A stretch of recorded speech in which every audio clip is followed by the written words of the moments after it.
Hi everybody, I'm Bill Sanders and this is Watch Art Sci, the art and science of watch collection. Today I'm going to talk about watches with low resale prices. Not low resale values, but resale prices. But they have high quality movements. Okay, the watch I'm wearing now is a Langenheim Frederick II. That's all it is, with a caliber 6. Okay, enough of that. It's got nothing to do with what we're talking about today.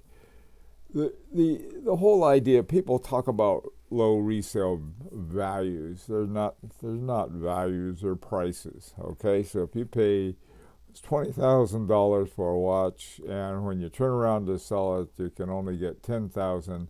That's a low resale price. Now, another strategy is to buy watches that are really good watches, but after they've been sold.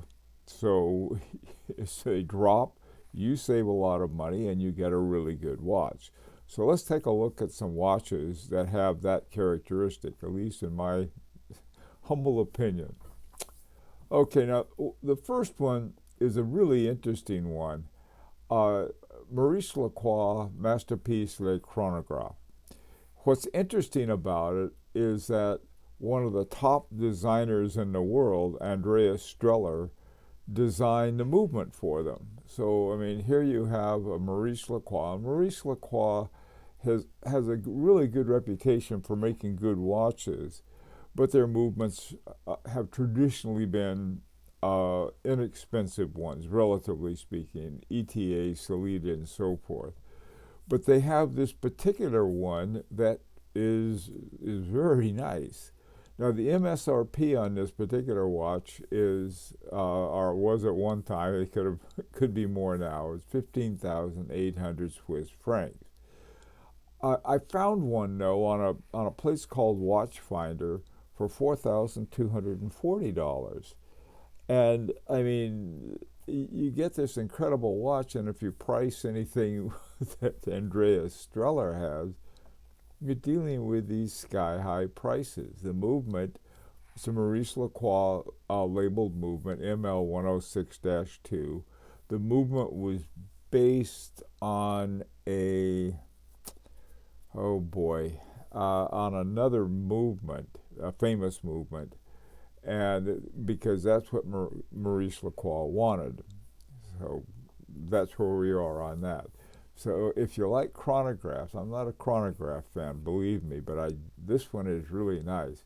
One of the things I think that I noticed, a lot of these watches that we're going to be looking at may be a little big. So guys with big wrists and stuff, this is great. If you have a really small wrist, you might have problems with them. But what I found, I've worn watches that are too small out of my range, what I consider my wrist range, and some that are too large, and they both work somehow. So bear that in mind. This one is 45 millimeters, so it's a big boy, but that's the way it is. To me, this is a great buy. I mean, the an offer is about a third of what the MSRP is. It's a good buy. Okay, this next one is another one I just absolutely love. It's the JaegerLeCoultre Master Geographic. Now, originally, the Master Geographic came out of the geophysics line that JaegerLeCoultre had, and had some wonderful watches in that line. But they got rid of the geophysics line for God knows why. I figure it was a decision not by JaegerLeCoultre, but rather by their masters, Richemont. Anyway, so here you have this wonderful, wonderful watch. It's caliber 939 automatic, 4 hertz, 70-hour reserve, beautiful movement, 14,600 MSRP, and I found one for 5,499 at Del Rey. So it's like I have no idea why it has such a low resale price, but it does. And so for the for the watch collector, this is what you want. People, I mean, if you're going to buy nothing but new watches and you're trying to make money, that's another story. But if you really enjoy collecting watches, and if you buy it at the lower price and you turn around and sell it, you're not going to lose anything. In fact, you may gain some money. I mean, figure it out. If you bought it for $4,600 and you try to sell it, and the most you can get, let's say, is $6,000, anybody would be disappointed. On the other hand, if you pay about 5.5 for it and you sell it for $6,000, hey, you gain some money. Anyway, the way to look at it, I think, is look at the quality of the movement. And here you have this, the caliber 939 is a movement by JaegerLeCoultre. Beautiful watch, beautiful movement. What's not to like? Okay, moving right on. I sound like a salesman, but I'm not. I'm just a pest. Okay, now, Fabergé is a brand that is so closely identified with luxury items, not including watches. And that's too bad. I mean, it's good in one way, but bad in another. I bought a Fabergé Alexi. I forgot. I think they wanted 6,000 something for it. Originally, it'd be 19,000 or 17,000, and I got it for 4 something. Okay. And I love that watch. It has a Frederick Piguet movement, and it has this great big imperial eagle on the rotor, part of the rotor. Unfortunately, it has a solid back. Now this one is the Agathon Premier model, and it does have. This is this is sort of the view through the exhibition back of it. So it does have a sapphire glass back, so you can see the movement on it. To me, this, and I love the color. They have another Agathon that's very close to this one, except it has a date at 6 o'clock.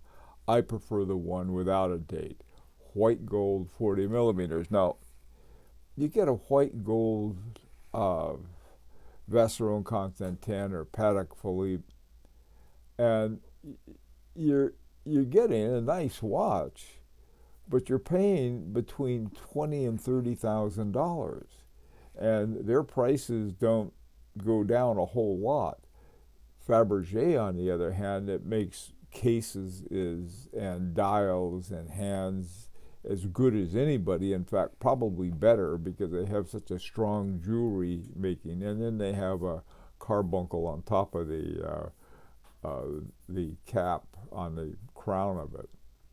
God, it's a beautiful watch. This is one of my favorite watches to wear, and I still don't know why, is my Fabergé Alexi. And it's very similar to this one in terms of the movement, except I can't see the back through it. Love this one. This is another one at Del Rey. Del Rey is, every now and then, you never know where you're going to find something. Okay, moving right along now. Now, Arman STM is one I've talked about a lot, because Arman STM is he's really one of our great watchmakers, except his watches are not very popular, and I don't know why. I just don't know. I mean, like, why is F.P. Journe popular or Kari Vuitton popular? And they really make great watches, both of them, but so does Arman STM. And so it's the kind of thing, but you can't afford F.P. Journe's anymore. I never could afford Kari Vuitton watches.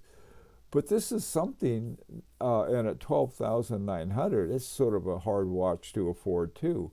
But at $46.80, this is on Chrono 24 that I found this one. The guy who's selling it takes the worst pictures. I mean, I have no idea why they don't have a class, and he's got all this thing. It's a little bitty watch, and he's got all this junk around it. And so I found a better picture of the manual air, Arman STM manual air. He had these manual earth, manual air, manual water. Who knows why But it's a beautiful watch. It's hand wound, caliber AM W11, 18,000 semi-oscillations per hour. I look at it now. It's 43.4. Now you say, oh, that's too big. It may be, and it's titanium instead of steel. I prefer steel over titanium because I like a little more heft. But wow, this is a nice watch. I mean, it's really a beautiful one. And sometimes I'm like, what am I telling these guys about it for? I had to go out and buy it myself. I'm still watch broke, otherwise I might. Anyway, this is one I really liked, and like I said, I found it on Chrono 24. Okay, this next watch is one we talked a lot about, and this is a very strange one. It's in fact, we may have even talked about a Chopard 1937 automatic before. Somehow this one ended up with the straps that are usually on their Miglia or Miglia, I forgot. It's anyway on their sports watch, and they have the tire track strap. Well, if I got this watch, $39.95, that's well within range. And look at the caliber, really a beautiful LUC 0101-L caliber. What I'd do, I'd lose the straps in a New York Minute, put on some really nice gator straps, and go strutting around with a first class, high horology, beautiful watch. And again, this is one that I didn't have the MSRP on this one, but I know it was up there. So this is another Chopard LUC watches that have become a lot more popular lately. But I guess one with tire track straps it didn't do as well. It's a great, really good bargain. Now, the final one is a Roger Dubuis La Monescas. Caliber 680, it's automatic, it's got a micro rotor and a 4 hertz, 28,800 semi-oscillations per hour, 48-hour reserve, and it's got a Geneva seal. How many watches do you have with a Geneva seal? Unless you've got another Roger Dubuis or a Vacheron Constantin, you probably don't.